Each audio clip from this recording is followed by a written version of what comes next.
Hey everyone, welcome back to another episode. In this one we're going to get the root controller mounted securely in the packing foam in that box, ready for shipping. So let's go.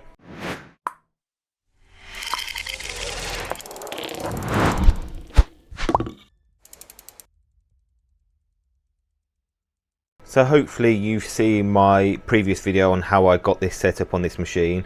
I just thought I'll show you some extra bits you can get. So you can get ones with you can get blades which are slightly longer than the one I got on there. So you can get slightly longer blades. I'm going to put the longest one I got. I think that's a 40mm on there because one of the foam thicknesses is 40mm. So I might be hitting into it a little bit, but I think that'll be fine. I'm sure it will cut it fine. The plan is that I've got 3 bits of foam, different thicknesses. So there's 3. There's one there, and one there. And we're going to basically make a sandwich. So we're going to cut a bottom piece, a middle piece to hold the controller with the antenna, and then a top piece on top to secure it in foam. So that's the plan. My goal is that this sheet should fit on the bed of that. However, I'm going to get it mounted, but I'm not going to cut all of it out in one go. I'm just going to do one, check the dimensions, make sure the root controller actually fits securely in there. Because today I've just been using bubble wrap to wrap it up and stick it in the box. I did have a slightly larger box than this, but this is the newer one. So the plan is take the antenna off, have that kind of next to it like so, and then that mounted in the box ready to go, and then the lids just fold down for shipping. Right, cue the time lapse.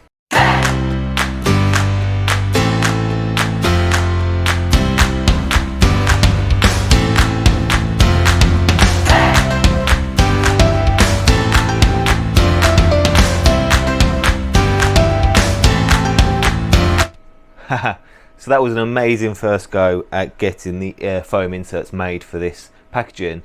As you've seen from the time lapse, we did the top plate.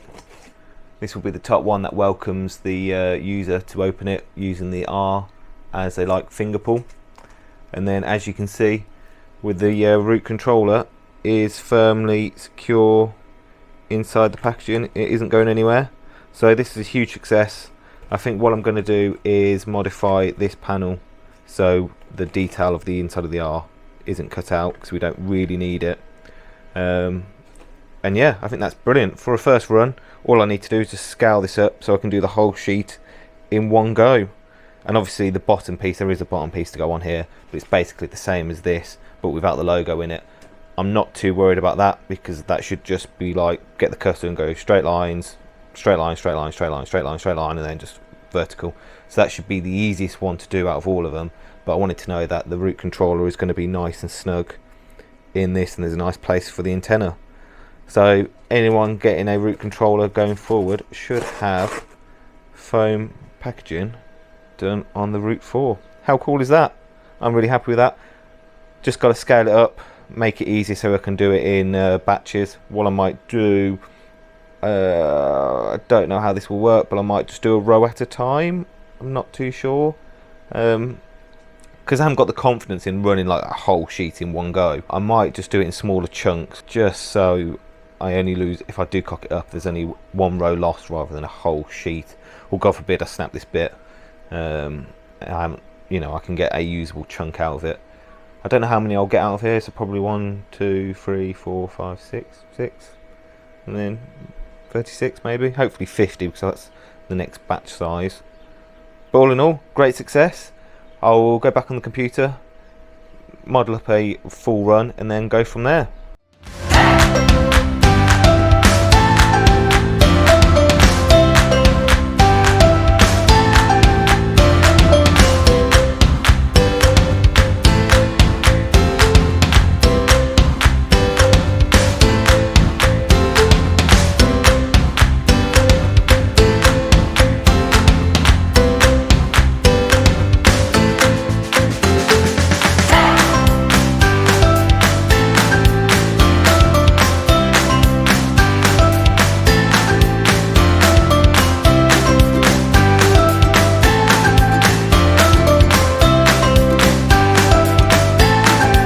So I think you can tell from the time lapses that I gained a lot of confidence using the tangential cutter, and it was performing faultlessly.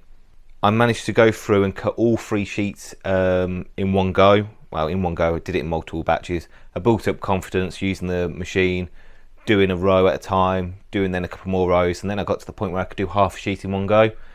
I think if I had a bit more time and a bit more material, I'll try and do a whole sheet in one go, just to save a bit of time and effort watching it. I learned that the mounting using that tape, you saw on my previous vlog that the tape method it really stuck to that particular type of foam. However, it doesn't stick as well as it does on that old foam, so it means that I can peel it off easily. It does a good enough job holding it down to the foam bit that I had underneath, and it means that I can easily securely cut the piece out and then remove the tape afterwards. That worked really well. So going forward, I'll need to buy a second sheet just so I can keep on the base of the machine and just use it as kind of like a work piece. No, that's not the right word. It's kind of like a bed that I can oscillate into, so I can cut below the foam and cut into that sacrificial sheet underneath and get better, cleaner cuts through the whole foam. Because if you don't cut all the way through, you have to break it off, and it's not as clean a cut if you then come up with a knife and clean it. So that was a massive success. If I spin you around, you shall see all the stock I've made. So I think I've got enough for just over 50 shipping boxes now. They're the insides of the of these that don't actually need. So these are just waste basically. I might put them in another packaging material. I don't know just yet. These inserts will be used for the antenna, so that's great. I've got a load of R's that I've kept for no reason other than they look cool. And then going through a load of these packaging, top plate and bottom plate. So on that topic of why I've got 3 different ones, over here is the shipping box. So we've got the box, we've got the bottom piece that goes in like that. We have the root controller with the antenna. So if I pick that up like that, you can see the antenna is nicely wedged in there. That small bit that you saw down there is what's going to go in and just pack that bit out down in that. So that can go in there like so. And then the top piece with the R logo embossed. Fold that up, job done. And voila, we have got, it ain't going anywhere, a perfectly packaged root controller ready to ship. So huge success.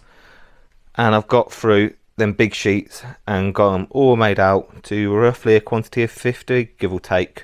I think it was 48 maybe in total.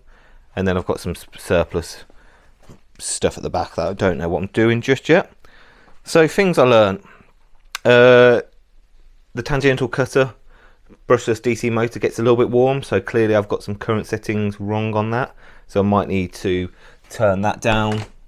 It changes tone depending on what angle the blade is at, so I need to investigate why that is.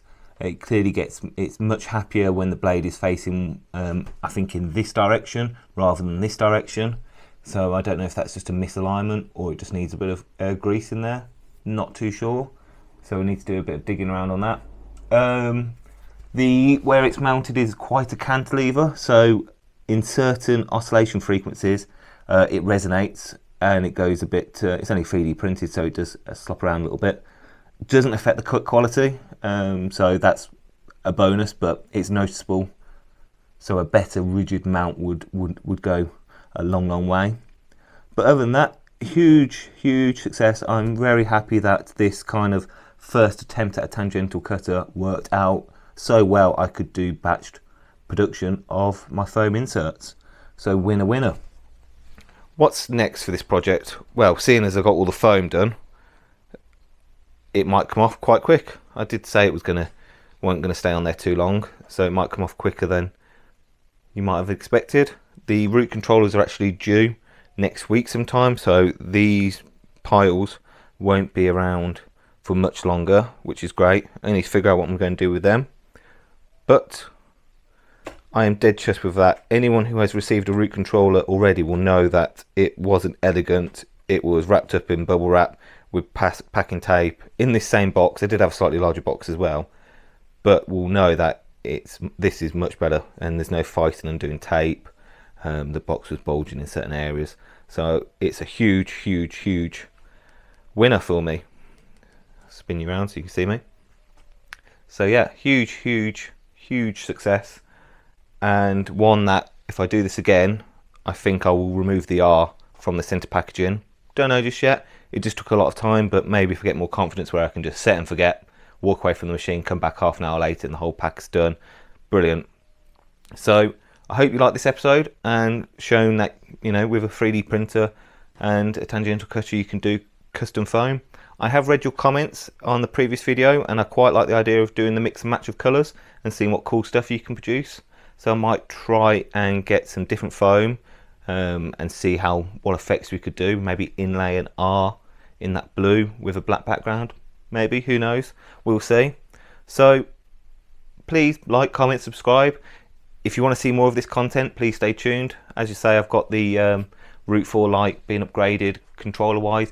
I'm still on the fence. I said on the last video I was just going to update it to the secret project that I've got on the go for it, but I think there is some merit and warrant updating it to the Root Controller Rev 3, so I can go through video the process, talk about it. You guys get a lot of benefit from it.